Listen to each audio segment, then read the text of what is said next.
ನಮಸ್ಕಾರ ಸ್ನೇಹಿತರೆ, ಹೇಗಿದ್ದೀರಾ ಎಲ್ಲರೂ? ಐ ಹೋಪ್ ಎಲ್ಲರೂ ಕೂಡ ಚೆನ್ನಾಗಿದ್ದೀರಾ ಅಂತ ಅಂದ್ಕೊಳ್ತೀನಿ. ಸ್ನೇಹಿತರೆ, ಪ್ರತಿನಿತ್ಯ ನಮ್ಮ ದಿನ ಶುರು ಆಗೋದು ಏನು ಹೇಳಿ? ಇನ್ನು ಬೆಡ್ ಮೇಲೇ ಇರ್ತೀವಿ. ದೇವ್ರೆ, ಇವತ್ತು ನಾನು ಅಂದ್ಕೊಂಡಿದ್ದ ಕೆಲಸ ಆಗೋಂಗೆ ಮಾಡಪ್ಪ, ಎಲ್ಲ ನನ್ನ ಪರವಾಗಿಯೇ ಆಗಬೇಕು, ನಾನು ಅಂದ್ಕೊಂಡಿದ್ದ ಥರನೇ ಆಗಬೇಕು ಅಂತ ಹೇಳಿ.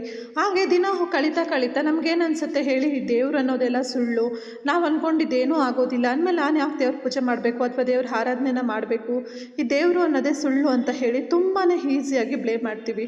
ಹಾಗೆ ತುಂಬ ಸಲ ಅಂದ್ಕೊಂಡಿದ್ದಾಗಲಿ ಅಂತ ದೇವಸ್ಥಾನಕ್ಕೆಲ್ಲ ಹೋಗ್ತೀವಿ. ಆದರೆ ನಾನು ಇವತ್ತಿನ ವಿಡಿಯೋದಲ್ಲಿ ಹೇಳ್ತಾ ಇರೋದು, ನೀವು ದೇವಸ್ಥಾನಕ್ಕೆ ಹೋಗೋದು ತಪ್ಪು ಅಂತ ಅಲ್ಲ, ಆದರೆ ಅದಕ್ಕೆ ಹೋಗೋಕ್ಕೂ ಮುಂಚೆ ನಾವು ಯಾವುದೆಲ್ಲ ವಿಷಯಗಳನ್ನ ಗಮನ ಮಾಡಬೇಕು ಅನ್ನೋದ್ರ ಬಗ್ಗೆ ಇವತ್ತಿನ ವಿಡಿಯೋದಲ್ಲಿ ಹೇಳ್ತಾ ಇದ್ದೀನಿ.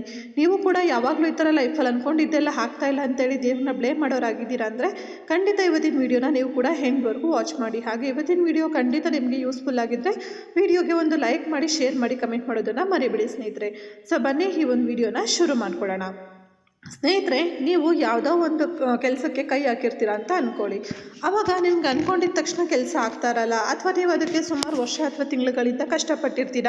ಬಟ್ ಆದರೂ ಕೂಡ ಆ ಕೆಲಸ ನಿಮ್ಗೆ ಆಗ್ತಿಲ್ಲ ಅಂದಾಗ ನಮಗೆ ಫ್ರಸ್ಟ್ರೇಷನ್ ಆಗೋದು ಅಥವಾ ನಾವು ದೇವರನ್ನ ಬೈಕೊಳ್ಳೋದು ತುಂಬಾ ಕಾಮನ್ ಅಂತಲೇ ಹೇಳ್ಬೋದು.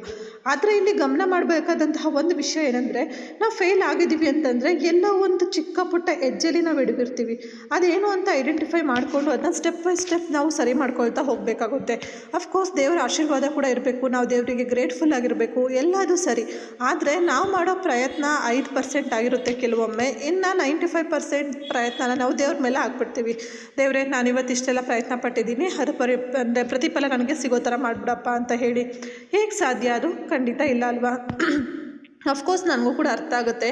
ನಾವು ಅಂದ್ಕೊಂಡಿದ್ದಾಗಿಲ್ಲ ಅಂದಾಗ ತುಂಬ ಬೇಜಾರಾಗುತ್ತೆ. ಸೊ ಆ ಒಂದು ಫ್ರಸ್ಟ್ರೇಷನಲ್ಲಿ ನಮ್ಗೆ ಬೇರೆ ಏನೂ ಮಾಡೋಕ್ಕೂ ಒಂದು ಟೈಮ್ ಅನ್ನೋದು ಬರಲ್ಲ, ಅಥವಾ ನಮಗೂ ಆ ಒಂದು ಇಂಟ್ರೆಸ್ಟ್ ಹೊರಟೋಗ್ಬಿಡುತ್ತೆ. ಬಟ್ ಹಾಗಂತ ಹೇಳಿ ನಾವು ಮಾಡೋ ಪ್ರಯತ್ನಗಳನ್ನು ನಿಲ್ಲಿಸಿದಾಗ ಆಗುವಂತಹ ನೋವು ಅಥವಾ ಇಷ್ಟು ದಿನ ಪಟ್ಟಂತಹ ಶ್ರಮಕ್ಕೆ ಯಾವುದೇ ಅರ್ಥ ಇರಲ್ಲ ಅಲ್ವಾ? ನಾನು ಹೇಳೋದಿಷ್ಟೇ, ದೇವಸ್ಥಾನಕ್ಕೆ ಹೋಗಿ ಅಥವಾ ದೇವ್ರ ಮೇಲೆ ನಿಮಗೆ ಪ್ರೀತಿ ಭಕ್ತಿ ಎಲ್ಲನೂ ಇರಲಿ, ಆದರೆ ಬ್ಲೇಮ್ ಮಾಡೋಕ್ಕೆ ಮುಂಚೆ ಒಂದು ಸಲ ಯೋಚನೆ ಮಾಡಿ ನಿಮ್ಮ ಪ್ರಯತ್ನ ಎಷ್ಟಿತ್ತು, ಹಾಗೆ ನೀವು ಪಟ್ಟಂತಹ ಪ್ರಯತ್ನದಲ್ಲಿ ತಪ್ಪೇನಿತ್ತು ಸರಿ ಏನಿತ್ತು ಅದನ್ನು ಮೊದಲು ಐಡೆಂಟಿಫೈ ಮಾಡ್ಕೊಳ್ಳಿ.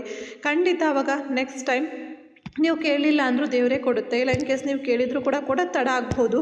ಬಟ್ ಅದರಲ್ಲಿ ನೀವು ಕೆಲವೊಂದು ಪಾಠಗಳನ್ನ ಕಲಿಬೇಕಿರುತ್ತೆ. ಅದು ಫ್ಯೂಚರ್ಗೆ ನಿಮಗೆ ಬೇಕು ಅಂತ ಹೇಳಿ ಆ ಭಗವಂತ ಅದನ್ನ ನಿರ್ಧಾರ ಮಾಡಿರ್ತಾನೆ.